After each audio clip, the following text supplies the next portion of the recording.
ಪಿರಿಯಾಪಟ್ಟಣ ಕಂದಾಯ ಮಂತ್ರಿಗಳೇ, ಭೂಮಿ ಕೇಂದ್ರ ಮತ್ತು ಭೂ ದಾಖಲಾತಿಗಳ ಲಭ್ಯ ಕೇಂದ್ರಗಳಲ್ಲಿ ಯಾರ್ಯಾರು ಲಾಗಿನ್ ಓಪನ್ ಆಗ್ತಾ ಇಲ್ಲ, ಸ್ಕ್ಯಾನ್ ಆಗಿಲ್ಲ ಎಂಬ ಉತ್ತರಕ್ಕೆ ಮುಕ್ತಿ ಕೊಡಿ ಎಂದು ಕರ್ನಾಟಕ ದಲಿತ ಚಳವಳಿ ನವನಿರ್ಮಾಣ ವೇದಿಕೆ ಮುಖಂಡರು ಆಗ್ರಹಿಸಿದ್ದಾರೆ. ಗೊಬ್ಬರ ಹಾಕಬೇಕು ಮತ್ತು ಜಮೀನಿಗೆಲ್ಲ ವ್ಯವಸಾಯ ಮಾಡಬೇಕು, ಲೋನ್ ತಗೊಳ್ಳೋಕೆ ಆರ್ಟಿಸಿ ಕೊಡ್ತಾ ಇಲ್ಲ, ಆರ್ಟಿಸಿ ಸಿಗ್ತಾ ಇಲ್ಲ, ಆರ್ಟಿಸಿ ಕೊಡೋಕ್ಕಾಗ್ತಿಲ್ಲ, ಲೋನ್ ಸಿಗ್ತಾ ಇಲ್ಲ. ಇಂಥ ದೊಡ್ಡ ಸಮಸ್ಯೆ ಇಲ್ಲಿ ನಮ್ಮ ಪಿರಿಯಾಪಟ್ಟಣ ತಾಲೂಕು ಉದ್ಭವವಾಗಿದೆ. ಇದಕ್ಕೆ ನಾವೇನಾದರೂ ಅಧಿಕಾರಿಗಳನ್ನ ಕೇಳಿದ್ರೆ ಅಧಿಕಾರಿಗಳು ಏನು ಹೇಳ್ತಾರೆ ಅಂದರೆ, ಇಲ್ಲ ಸರ್ ಲೆಟ್ರ್ ಬರೆದುಬಿಟ್ಟಿದ್ದೀವಿ, ಸರ್ಕಾರಕ್ಕೆ ಕಳಿಸಿದ್ದೀವಿ, ಅದು ಕಾವೇರಿ ಇದರಲ್ಲಿ ನಡೀತಕ್ಕಂಥ ವಿಚಾರ, ನಾವೇನು ಮಾಡಲಿಕ್ಕಾಗಲ್ಲ, ಅದೆಲ್ಲ ತಾಂತ್ರಿಕ ಸಮಸ್ಯೆ, ಎಲ್ಲ ಇವತ್ತು ಆನ್ಲೈನಲ್ಲಿ ಆಗಿರೋದ್ರಿಂದ ನಾವು ಏನು ಮಾಡಲಿಕ್ಕಾಗಲ್ಲ ಸರ್ ಅಂತ ಹೇಳ್ತಾರೆ. ಬಟ್ ಇದನ್ನು ಸರಿ ಮಾಡೋರು ಯಾರು ಹಾಗಿದ್ರೆ? ಈ ರೈತರ ಸಮಸ್ಯೆಯನ್ನು ಸರಿ ಮಾಡೋರು ಯಾರು? ಅದರಿಂದ ಮಾನ್ಯ ಕಂದಾಯ ಸಚಿವರು ಈ ಒಂದು ಕಂದಾಯ ಇಲಾಖೆಯಲ್ಲಿ ಈಗಲ್ಲ ಕೃಷ್ಣ ಬೈರೇಗೌಡರು ಭಾಳ ಚೆನ್ನಾಗಿ ಕೆಲಸ ಮಾಡ್ತಾಯಿದ್ರು. ಅವರು ಏನೋ ಭಾಳಷ್ಟು ತಿದ್ದುಪಡಿ ತರೋದು ಹೊರಟಿದ್ರು. ಪಾಪ ಅವ್ರಿಗೆ ಈಗ ಅರ್ಧದಲ್ಲಿ ನಾವೇನು ಸರ್ಕಾರ ಅವ್ರನ್ನ ಖಾತೆ ಚೇಂಜ್ ಮಾಡಿ ಪರಮೇಶ್ವರ್ ಸಾಹೇಬರು ಕೊಟ್ಟಿರ್ತಕ್ಕಂಥದ್ದನ್ನ ನಾವು ಸ್ವಾಗತಿಸ್ತೀವಿ. ಅವರು ಕೂಡ ಕೆಲಸ ಮಾಡ್ತಾರೆ, ಯಾಕಂದರೆ ರಾಜ್ಯದಲ್ಲಿ ಒಳ್ಳೆಯ ಅನುಭವ ಇರತಕ್ಕಂಥವ್ರು, ಮಾಡಲಿ ಅಂತಕ್ಕಂಥ ಆಸೆ ನಮಗೂ ಕೂಡ ಇದೆ. ಪಿರಿಯಾಪಟ್ಟಣ ತಾಲೂಕಿನ 4 ಹೋಬಳಿ ಕೇಂದ್ರಗಳಲ್ಲೂ ಮತ್ತು ತಾಲೂಕು ಕಂದಾಯ ಕಚೇರಿಗಳಲ್ಲಿನ ಭೂಮಿ ಕೇಂದ್ರ ಮತ್ತು ಭೂ ದಾಖಲೆಗಳ ವಿತರಣಾ ಕೇಂದ್ರಗಳಲ್ಲಿ ರೈತರಿಗೆ ತಮಗೆ ಅಗತ್ಯವಿರುವ ಯಾವುದೇ ದಾಖಲಾತಿಗಳನ್ನು ಪಡೆಯಲು ಅರ್ಜಿ ಹಾಕಿದ್ರೆ ಅಥವಾ ಹಣ ಸಂದಾಯ ಮಾಡಿ ದಾಖಲಾತಿಗಳನ್ನು ಪಡೆಯಲು ಪ್ರಯತ್ನಿಸಿದ್ರೆ ಅಧಿಕಾರಿಗಳು ಮತ್ತು ನೌಕರರಿಂದ ರೈತರಿಗೆ ಬರುತ್ತಿರುವ ಏಕೈಕ ಉತ್ತರವೇನೆಂದರೆ ಯಾರ್ಯಾರು ಮತ್ತು ಸ್ಕ್ಯಾನ್ ಆಗಿಲ್ಲ, ಲಾಗಿನ್ ಓಪನ್ ಆಗ್ತಿಲ್ಲ, ಇವೆಲ್ಲವೂ ನಿತ್ಯದ ಕಾರಣಗಳು ಸಾಮಾನ್ಯವಾಗಿರುವುದನ್ನು ಕಾಣಬಹುದಾಗಿದೆ ಎಂದು ವೇದಿಕೆ ಮುಖಂಡರು ದೂರಿದ್ದಾರೆ.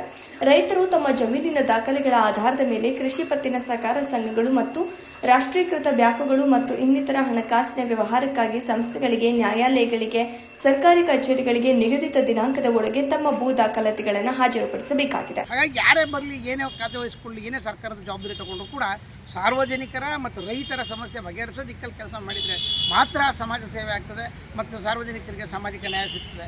ಇಲ್ಲ ಅಂದರೆ ನಾವೆಲ್ಲ ದಿನನಿತ್ಯ ತಾಲೂಕು ಆಫೀಸ್ ಅಲಿಯೋದು, ರೈತರು ಕಷ್ಟಪಡೋದು. ಈಗಾಗಲೇ ರೈತ ಆತ್ಮಹತ್ಯೆಗಳು ಭಾಳಷ್ಟು ನಡೀತಾ ಇದ್ದಾವೆ. ಈ ಲೋನ್ ತಗೊಂಡು ವ್ಯವಸಾಯನೇ ಮಾಡಲಿಲ್ಲ ಅಂದರೆ ರೈತರ ಕಥೆ ಏನು? ಈಗಾಗಲೇ ಬರಗಾಲ ಬಂದಿತ್ತು, ಸದ್ಯಕ್ಕೆ ನೆನ್ನೆ ಮನೆಯಿಂದ ಒಂದು ಸ್ವಲ್ಪ ಮಳೆ ಬೀಳ್ತಾ ಇದೆ, ಅದರಿಂದನೂ ಒಳ್ಳೆಯದಾಗ್ತಾ ಇದೆ. ಬಟ್ ಅದೇ ರೀತಿಯಲ್ಲಿ ಅದು ಗೊಬ್ಬರ ಹಾಕಬೇಕು, ಗೋಡ್ ಹಾಕಬೇಕು, ಏನಾದರೂ ವ್ಯವಸಾಯ ಮುಂದುವರಿಸಬೇಕು ಅನ್ನೋದಾದರೆ ಅವ್ರಿಗೆ ದುಡ್ಡು ಬೇಕು ಅಂದರೆ ಬ್ಯಾಂಕಿಗೆ ಹೋಗಬೇಕು, ಸೊಸೈಟಿಗೆ ಹೋಗಬೇಕು, ಲೋನ್ ತೊಗೋಬೇಕು. ಲೋನ್ ತೊಗೊಳಕ್ಕೆ ಆರ್ಟಿಸಿನೇ ಸಿಗ್ತಾ ಇಲ್ವಲ್ಲ, ಏನು ಮಾಡ್ತಾರೆ? ಹೀಗಾಗಿ ತುಂಬ ತೊಂದರೆ ಆಗಿದೆ.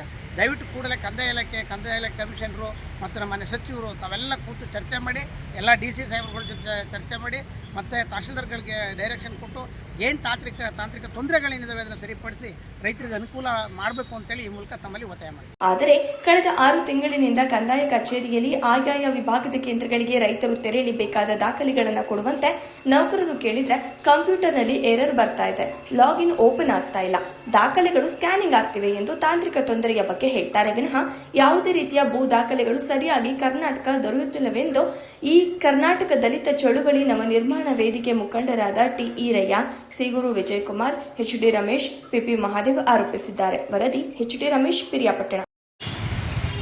ಮಾನ್ಯ ಕಂದಾಯ ಸಚಿವರಾಗಿ ಜಿ ಪರಮೇಶ್ವರ್ ಸಾಹೇಬರು ಇವತ್ತು ಈ ರಾಜ್ಯದ ಅಧಿಕಾರವನ್ನು ವಹಿಸ್ಕೊಂಡಿರ್ತಕ್ಕಂಥದ್ದು ಕೂಡ ನಾವು ಗೌರವಿಸ್ತೀವಿ. ಮತ್ತು ನಾವು ಪಿರಿಯಾಪಟ್ಟಣ ತಾಲೂಕಿನ ಏನು ಕರ್ನಾಟಕ ದಲಿತ ಚಳವಳಿ ನವನಿರ್ಮಾಣ ವೇದಿಕೆಯ ಮುಖಂಡರಾಗಿ ಮತ್ತು ಒಬ್ಬ ಸಾಮಾನ್ಯ ಜನರ ಸಾಮಾಜಿಕ ಸೇವೆಯನ್ನು ತೋರಿಸ್ಕೊಂಡಂಥ ವ್ಯಕ್ತಿಯಾಗಿ ಮತ್ತು ವಿಟ್ನೆಮಂಗಲ ಗ್ರಾಮ ಪಂಚಾಯತಿ ಮಾಜಿ ಅಧ್ಯಕ್ಷರಾಗಿ ಮತ್ತು SC ಕಮಿಟಿ ತಾಲೂಕು ಕಮಿಟಿಲೂ ಕೂಡ ಈಗ ಸದಸ್ಯನಾಗಿ ಕೂಡ ನಾನು ಕೆಲಸ ಮಾಡ್ತಾಯಿದ್ದೀನಿ. ನಮ್ಮ ಏನು ಸಾರ್ವಜನಿಕರ ಕುಂದುಕೊರತೆಗಳೇನು ಅನ್ನೋದ್ರ ಬಗ್ಗೆ ಪ್ರತಿದಿನ ನಾವು ಅಧ್ಯಯನ ಮಾಡ್ತಿರ್ತಕ್ಕಂಥ ವಿಚಾರ ಇದು ನಮ್ಮ ಕಣ್ಣು ಕಾಣ್ತಾ ಇರೋಂಥದ್ದು. ಕಾರಣ ಏನು ಅಂದರೆ ರೈತರಿಗೆ ಒಂದು ಲೋನ್ ತೊಗೋಬೇಕು ಅಂದರೆ ಆರ್ಟಿಸಿಗಳು ಬೇಕು. ಒಂದು ಯಾವುದಾದ್ರೂ ಒಂದು ಸಣ್ಣ ಪುಟ್ಟ ಕೆಲಸಕ್ಕೂ ಕೂಡ ಇವತ್ತು ಆರ್ಟಿಸಿಗಳು ಬೇಕಿದೆ. ಒಂದು ಕಂದಾಯ ಇದರಲ್ಲಿ ಕೃಷಿ ಇಲಾಖೆಗೆ ಹೋಗ್ತೀನಿ, ಯಾವುದಾದ್ರು ಒಂದು ಸವಲತ್ತು ತೊಗೋತೀನಿ ಅಂದರೂ ಆರ್ಟಿಸಿ ಕೇಳ್ತಾರೆ. ಅದೇ ರೀತಿ ಈಗ ಕೆಲವು ತೋಟಗಾರಿಕೆ ಇಲಾಖೆಯಲ್ಲಿ ರೈತರು ಬೇಕಾದ ಸವಲತ್ತು ತೊಗೋತೀನಿ ಅಂದರೂ ಕೂಡ ಆರ್ಟಿಸಿ ಬೇಕಾಗ್ತದೆ. ಬಟ್ ಇವೆಲ್ಲ ಇದ್ದರೂ ಕೂಡ ಇವತ್ತು ಆರ್ಟಿಸಿ ತೊಗೋತೀನಿ ಅಂದರೆ ಕಂದಾಯ ಇಲಾಖೆ ಲೋಪದೋಷಗಳು ಸುಮಾರು ಹೆಚ್ಚಾಗಿದೆ. ಯಾಕಂದರೆ ಈಗ ನಾವು ಆಗಲೇ ಎಲ್ಲ ವಿಚಾರವನ್ನು ಮೊನ್ನೆ ತಹಶೀಲ್ದಾರ್ ಜೊತೆ ಡಿಸ್ಕಸ್ ಮಾಡಿದಾಗ ಮೊನ್ನೆ ತಹಶೀಲ್ದಾರ್ ಸಾಹೇಬರು ಕೂಡ ಕರ್ನಾಟಕ ರಾಜ್ಯಕ್ಕೆ ನಾವು ಕಮಿಷನರ್ಗೆ ಲೆಟರ್ ಹಾಕಿದ್ದೀವಿ, DC ಅವ್ರಿಗೆ ಹಾಕಿದ್ದೀವಿ, ಇನ್ನೂ ಆ ತಾಂತ್ರಿಕ ವ್ಯವಸ್ಥೆ ಸರಿ ಮಾಡಲಿಕ್ಕಾಗಿಲ್ಲ ಅಂತ ಹೇಳ್ತಾರೆ. ಸುಮಾರು ಕನಿಷ್ಠ 1,500-2,000 ಜನರ ರೈತರಿಗೆ ಇವತ್ತು ಆರ್ಟಿಸಿ ಬರ್ತಾಯಿಲ್ಲ. ಒಂದೊಂದು ಸರ್ವೆ ನಂಬರ್ ತೊಗೊಂಡ್ರೆ ಒಂದು ಏಜ್ ಕಾವಲು ಅಂತ ಬರುತ್ತೆ, ಅಲ್ಲಿ ತೊಗೊಂಡ್ರೆ ಸುಮಾರು 1-1.5 ಸಾವಿರ ಎಕರೆ ಜಮೀನಿದೆ, ಅಲ್ಲಿ ಆರ್ಟಿಸಿ ಒಬ್ರಿಗೂ ಬರ್ತಾಯಿಲ್ಲ. ಮತ್ತು ದೊಡ್ಡರ್ವೆ ತಗೊಂಡ್ರೆ ಫುಲ್ ಏರಿಯಾ ಫುಲ್ಲು ಸಾಗುವಳಿ ಕೊಟ್ಟಿರ್ತಕ್ಕಂಥ ಜಾಗ, ಅಲ್ಲೂ ಕೂಡ ಬರ್ತಾಯಿಲ್ಲ. ಹಾಗೆ ಹಲವಾರು ಹಳ್ಳಿಗಳಿಗೆ ದೋರೆಕೆರೆ ಆಗಿರ್ಬೋದು, ಮತ್ತು ಇದು ಇಲ್ಲಿ ಕಾವಲು ಇರ್ಬೋದು, ಹೀಗೆ ಪಿರಿಯಾಪಟ್ಟಣ ತಾಲೂಕಲ್ಲಿರ್ತಕ್ಕಂಥ ಸಮಸ್ಯೆಗಳು ಸಾಕಷ್ಟು ಎಲ್ಲ ಕಾವಲುಗಳು ನಾವು